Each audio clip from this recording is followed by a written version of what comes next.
आज की कहानी है बिटकॉइन की कहानी। एक ऐसी डिजिटल दुनिया की कहानी जहां एक छोटी सी हरकत भी पूरा बाजार हिला के रख देती है। कुछ ही हफ्ते पहले बिटकॉइन जो है वो आसमान पर था, लगातार नए रिकॉर्ड भी बना रहा था और निवेशकों को ऐसा लगने लग गया था कि क्रिप्टो मार्केट अब एक नए युग में जा चुका है। लोग ऐसा भी सोचने लग गए थे कि जो रफ्तार है शायद कभी थमने नहीं वाली है, कई महीनों तक ये चलेगी। लेकिन इस हफ्ते बाजार ने जो तेजी से करवट पलटी है उसने सबको चौंका करके रख दिया है। बिटकॉइन फिलहाल जो है वो $1 लाख के जो नीचे है वो फिसल चुका है। ये भी इस तरह की गर्मियों के बीच की पूरी जो रैली है जैसे रातों रात गायब हो गई हो। ये सिर्फ एक गिरावट नहीं है बल्कि एक रिमाइंडर है। ये रिमाइंडर किस हिसाब का था कि क्रिप्टो में उछाल जितनी तेजी से आता है कभी कभार गिरावट भी उसी हिसाब से होती है, उसी हिसाब से आपको गिरावट झेलनी भी पड़ती है। दुनिया भर के जो निवेशक हैं उनके मन में ये जो गिरावट है वो देखने के बाद बस एक ही बात आ रही है कि कहीं ये बाजार की जो नब्ज है अंदर ही अंदर कमजोर तो नहीं पड़ने लग गई है। अब मुद्दा यहाँ पे जो सामने आ रहा है वो सिर्फ दाम गिरने का नहीं है, गिरावट बाजार के डर की कहानी भी होती है, नीतियों की अनिश्चितता की कहानी भी होती है और उन ग्लोबल ट्रिगर्स की भी कहानी होती है जो एक ही समय में कई दरवाजों में जो है वो दबाव डालते हुए नजर आ रहे हैं। न्यूयॉर्क में बिटकॉइन जो है वो $96,794 तक गिर गया है और ये सिर्फ एक दाम नहीं है बल्कि क्रिप्टो के अंदर की हलचल का दरवाजा खोलने वाला इशारा भी है। लिक्विडिटी कम होने लगी है, फेडरल रिजर्व बैंक की जो पॉलिसी है वो क्लैरिटी उसकी जो है वो धुंधली पड़ गई है और ट्रंप के टैरिफ डिसीजंस ने दुनिया भर में रिस्क असेट की जो हवा है वो निकाल के रख दी है। ऑल कॉइन्स टूटने लगे हैं, ईदर का जो ईदर है वो 15% तक गिर चुका है और कॉइन मार्केट कैप के हिसाब से अगर देखें तो पूरे क्रिप्टो मार्केट में सिर्फ एक ही महीने में $840 बिलियन का वैल्यू जो है वो स्वाहा हो चुका है।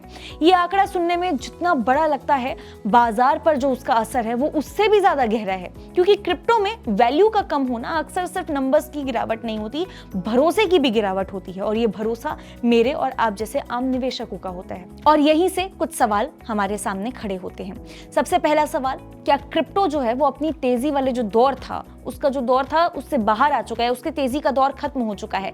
ग्लोबल अनसर्टेनिटीज और यूएस टैरिफ मिल करके ये पूरे बाजार को कहीं एक नए दबाव में तो नहीं ढकेल रहे हैं? और क्या बिटकॉइन का 20% फिसलना सिर्फ एक करेक्शन है या फिर किसी बड़े तूफान की शुरुआती संकेत?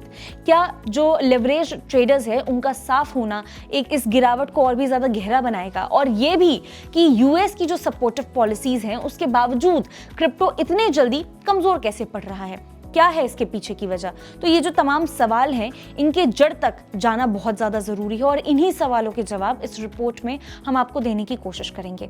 नमस्कार, मैं हूं मुस्कान ओझा और आप देख रहे हैं मनी 9। कहानी शुरू होती है 2025 के उन दिनों से जब क्रिप्टो मार्केट ऊंचाइयां छू रहा था। ट्रंप एडमिनिस्ट्रेशन ने क्रिप्टो पर लगने वाले कई रेगुलेटरी बोझों को हल्का कर दिया था, रूल्स में नरमी आ गई थी, कंप्लायंसेस के कई कोनों में ढील मिली थी और अचानक ऐसा लग रहा था कि क्रिप्टो को एक नई आजादी मिल गई है। बड़ी बड़ी कंपनियां जिनमें ट्रंप मीडिया तक शामिल थी नए क्रिप्टो प्रोजेक्ट्स की घोषणा कर रही थी। बिटकॉइन कुछ ही हफ्ते में $1,10,000 और फिर $1,20,000 के ऊपर जा पहुंचा और दुनिया भर के जो निवेशक हैं वो ये सोचने लगे कि शायद ये एक ऐसा मोड़ है जहां से क्रिप्टो मेजर रोल प्ले कर रहा है और मेजर रोल में आते हुए नजर भी आ रहा है। सबको लगा कि ये अच्छी खासी बड़ी छलांग लेने वाला है। इसी दौरान एक और बड़ी खबर सामने आती है, बाजार की उम्मीदों को और इसने बढ़ाया है इस खबर ने। वो ये खबर थी कि यूएस सरकार अब अपना खुद का बिटकॉइन रिजर्व बना रही है। ट्रेजरी सेक्रेटरी स्कॉट बेसिन ने बताया कि अगस्त तक अमेरिका ने $15 से $20 मिलियन के जो डिजिटल असेट्स हैं इकट्ठे कर लिए हैं। ये बात निवेशकों के लिए एक ऐसा संकेत मानी गई कि मानो दुनिया की सबसे जो शक्तिशाली अर्थव्यवस्था है अमेरिका की, खुद क्रिप्टो को अपनी रणनीति में शामिल कर रही हो। तो यानी कि ये कितना ज्यादा सेफ होने वाला है लोगों के लिए। लेकिन हर चमकती कहानी में एक मोड़ जरूर आता है और ये मोड़ अक्टूबर में आया। ट्रंप ने अचानक चाइना से आने वाला जो सामान है उस पर 100% टैरिफ लगाने की धमकी दे दी। ये सिर्फ एक राजनीतिक बयान नहीं था, ये एक आग का गोला फेंका गया जिसने ग्लोबल मार्केट को एकदम झुलसा कर रख दिया। क्रिप्टो में लिए गए जो लेवरेज बेट्स थे वो एक ही झटके में टूटने लग गए। ट्रेडर्स जिनके लाखों करोड़ों डॉलर जो पोजीशंस में फंसे हुए थे वो फंसे रहे। फोर्स सेलिंग की सबसे बड़ी लहर का हिस्सा बन गए थे। कॉइन ग्लास ने इसे क्रिप्टो हिस्ट्री का सबसे बड़ा लिक्विडेशन इवेंट बताया। ये वही पल था जब क्रिप्टो का जो प्रेशर कुकर है वो फट गया था और बाजार को संभलने का कोई मौका मिला ही नहीं था। इसके बाद फेडरल रिजर्व की जो मीटिंग है वो सामने आती है। निवेशकों की उम्मीद थी कि शायद एग्रेसिव रेट कट से बाजार को राहत मिलेगी, लेकिन फेड ने सतर्क स्वर अपनाया। सिग्नल जो था वो माइल्ड था और क्रिप्टो मार्केट, जो हमेशा क्लैरिटी की कमी की वजह से सबसे पहले प्रभावित होता है, और ज्यादा सहमा हुआ महसूस करने लगा। एक महीने में बड़े बड़े लॉसेस, ग्लोबल अनसर्टेनिटी और पॉलिसीज की डायरेक्शन को लेकर के कंफ्यूजन ने मार्केट को बिल्कुल फ्रेजाइल बना दिया। आज बिटकॉइन जो है अपने रिकॉर्ड हाई से 20% नीचे खड़ा है। सवाल वहीं का वहीं है, क्या ये जो गिरावट है वो सिर्फ एक नॉर्मल ब्रीदिंग स्पेस है या ये उस लंबे रास्ते की शुरुआत है जहां क्रिप्टो को अपनी जो जमीन है वो फिर से मजबूत करनी पड़ेगी, वापस बेस को और भी ज्यादा ठोस बनाना पड़ेगा। एक्सपर्ट्स यहाँ दो हिस्से में बटे हैं। कुछ ये कह रहे हैं कि बिटकॉइन एक नए स्टेबल जोन में आने की कोशिश कर रहा है, जबकि जो दूसरा पक्ष है यानी जो दूसरे एक्सपर्ट्स हैं वो ये कहते हैं कि ट्रेड वॉर का डर या फिर ETF आउटफ्लो या फिर ग्लोबल पॉलिसीज की जो धुंध है वो साफ नहीं होती है, तब तक स्टेबिलिटी की बात करना बहुत ही ज्यादा जल्दबाजी की बात होगी। लेकिन एक बात साफ है, क्रिप्टो हमेशा से भरोसे पर टिका है। जहां भरोसा बनता है वहां तेजी की लहरें उठती हैं, जहां भरोसा हिलता है वहां गिरावट भी उतनी ही बड़ी दिखाई देती है। आखिर में जो सबसे इंपॉर्टेंट बात जो हमें समझने लायक है वो ये कि क्रिप्टो की जो कहानी है कभी सीधे रास्ते पर नहीं चलती।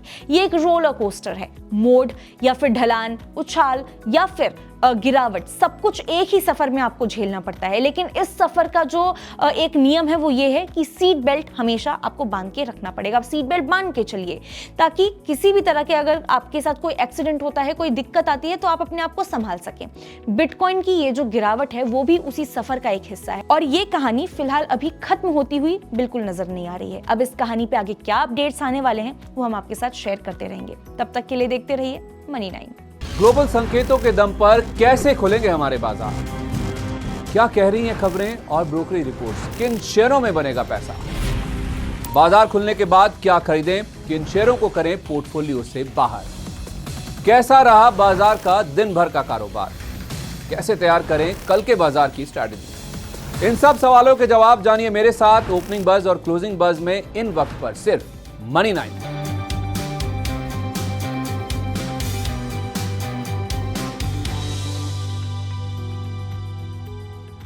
मनी9 लाया है मेंबरशिप प्रोग्राम मनी9 प्राइम।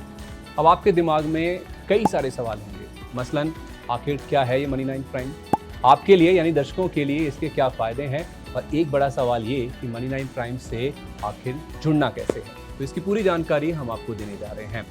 मनी9 प्राइम में 3 प्लान होंगे, इकोनॉमी, स्टैंडर्ड और VIP। तो फटाफट ज्वाइन कीजिए YouTube पर मनी9 प्राइम। ज्वाइन करने के लिए मनी9 के YouTube पेज पर जाइए, होम पेज पर मिलेगा ज्वाइन बटन, इसे क्लिक करें, अपनी पसंद का प्लान चुनें और बस हो गया, अब आप रहेंगे सबसे आगे।